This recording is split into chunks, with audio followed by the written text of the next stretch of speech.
In today's video, I'll teach you how to turn off or disable Windows Defender. So if you want to do that, you'll be able to do it through the Windows Security app. For that, what you have to do is click on the search icon that you can see at the bottom of your screen. Now simply type in Windows Security.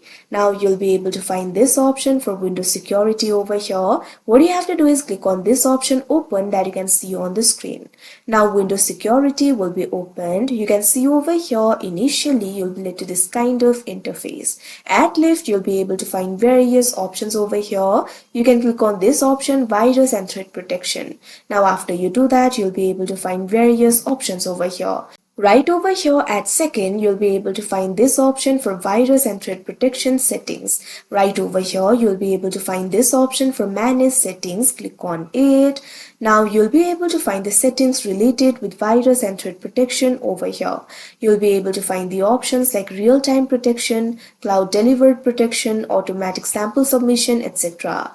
In the section for real-time protection, you'll be able to find this kind of button over here. If it is toggled on, it will locate and stop malware from installing or running on your device. Now what you have to do is simply toggle this button off. Now you can see over here this button has been toggled off.